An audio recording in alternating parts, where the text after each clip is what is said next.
আসসালামু আলাইকুম। রাজনৈতিক ঝড় আমরা প্রত্যক্ষ করছি, আর এই ঝড়ে এনসিপি বনাম বিএনপির মধ্যে একটা খেলা শুরু হয়েছে, রাজনৈতিক খেলা। দুই দলেরই লক্ষ্য হচ্ছে ক্ষমতায় যাওয়া। তবে কিংস পার্টি হিসাবে এনসিপি যেই সুনাম অথবা ধরেন কি বলা হয় যে বীরত্ব অর্জন করেছে, সেই বীরত্ব অর্জনের জায়গা থেকে মাঝে মাঝে এনসিপির নেতাকর্মীরা এমন এমন বক্তব্য দেন যাতে বিএনপির পুরো শরীরেই আগুন ধরে যায়। অলরেডি এনসিপির একসময়ের হিরোরা কারুর গলায় আজকে আমরা দেখছি যে আইকনিক জুতার মালা দেখছি, কাউকে ডাস্টবিন বানিয়ে ময়লা নিক্ষেপ করতে দেখছি, আবার কাউকে কুমিল্লার মাটিতে অবাঞ্ছিত ঘোষণা করা হয়েছে। আলটিমেটাম আসছে, ক্ষমা চাইতে হবে। আর এবার এই খেলার মধ্যে যিনি এগিয়ে এসে পড়ে গেছেন তার নাম হচ্ছে হাসনাত আব্দুল্লাহ। দর্শক, হাসনাত গত সপ্তাহে, সম্ভবত এই সপ্তাহেই আপনার কুমিল্লা গিয়েছিল। সেইখানে গিয়া হাসনাত একটা বক্তব্য দিয়েছে, যে বক্তব্যটাকে ঘিরে সারা বাংলাদেশের বিএনপির নেতাকর্মীরা তারা প্রতিক্রিয়া জানিয়েছে। আর বিশেষ করে কুমিল্লার যারা কি বলে যে স্থানীয় বিএনপির নেতাকর্মীরা আছেন, বিভিন্ন ইউনিয়ন ওয়ার্ডের প্রত্যেকেই ব্যাপক প্রতিক্রিয়া এবং ক্ষোভ প্রকাশ করেছে, চ্যালেঞ্জ ছড়িয়ে দিয়েছে।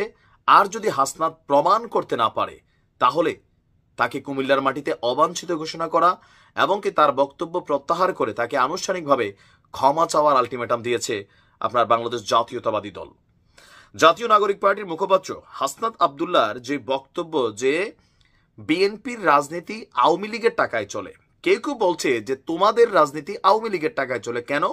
যখন এনসিপির ফান্ডিং ইস্যুতে সাংবাদিকদের প্রশ্ন ছিল, এই যে বিলাসবহুল আপনাদের ব্যবস্থা, খরচ, আত্মপ্রকাশ অনুষ্ঠান, এত যে ইফতারি, বিরিয়ানি পার্টি, কম্বল, হেলিকপ্টার, গাড়ি, এগুলো কই থেকে আসে? 3 দিন আগেও আপনাদের কারো পায়ে ছিল 150 টাকা দামের চপ্পল। 3 দিন আগেও আপনাদের পারিবারিকভাবে কারোর বাবা মাদ্রাসা শিক্ষক, কারো হাই স্কুলের টিচার, কারো প্রাইমারি স্কুলের টিচার, আপনাদের বাবাদের এই পয়সা কই থেকে আসলো?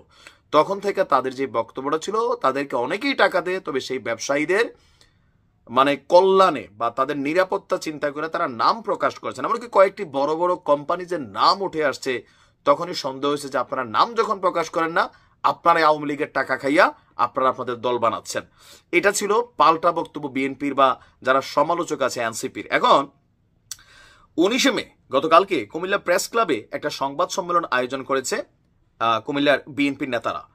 তারা বলছেন যে বিভাগীয় নেতারা যে হাসনাতের এই বক্তব্য হচ্ছে শিশুসুলভ, রাজনৈতিক অপরিপক্কতার বহিঃপ্রকাশ এবং মানসিক ভারসাম্যহীনতার লক্ষণ।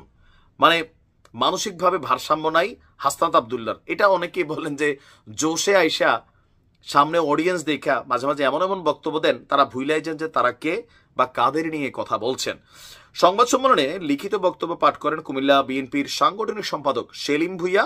তিনি বলছেন, কুমিল্লার বিএনপি নেতাকর্মীরা আওয়ামী লীগের টাকায় রাজনীতি করে। এই ধরনের বক্তব্য শুধু মিথ্যাচার নয়, রাজনৈতিক শিষ্টাচার বহির্ভূত, দায়িত্ব জ্ঞানহীন, বিভ্রান্তিকর উক্তি, যা আমাদের ব্যথিত এবং ক্ষুব্ধ করেছে। এই ধরনের বক্তব্য রাজনৈতিক পরিবেশকে বিনষ্ট করে। তার বক্তব্য, যে ব্যক্তি কিংস পার্টি নামে পরিচিত এনসিপির মুখপাত্র হয়ে দায়িত্ব জ্ঞানহীন উস্কানিমূলক বক্তব্য দেন, তার রাজনৈতিক অবস্থান প্রশ্নবিদ্ধ।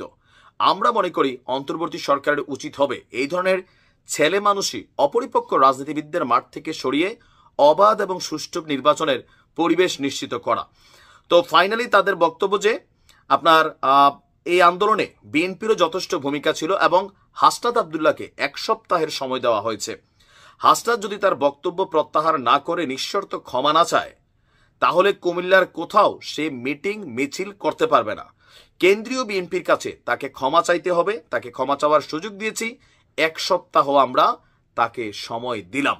এখন হাসনাতের যে ঘাড়তেরা স্বভাব, মোটামুটি আমরা যতটুকু চিনি তাকে, হাসনাত ক্ষমা চাইবে কিনা, অথবা বিএনপি সম্পর্কে তিনি যে অভিযোগ এনেছেন, কোথায় কোন বিএনপির নেতা কোন আওয়ামী লীগের নেতা থেকে টাকা নিয়ে দল চালাইতেছে, সেটাও তিনি স্পষ্ট কোনো প্রমাণ অথবা ডকুমেন্টারি কোনো বক্তব্য তিনি কিন্তু দেননি, অথবা তার যুক্তির সপক্ষে কোথাও তিনি উপস্থাপন করতে পারেননি। কি মনে হয়, এনসিপি বনাম বিএনপির এই ঝড় কতদূর যাবে? বা হাসনাত ঝুঁকবে, নাকি বিএনপি বলার জন্য বলছে পরবর্তী সময় তারা আবার থেমে যাবে? সময় বলে দিবে। ভালো থাকুন।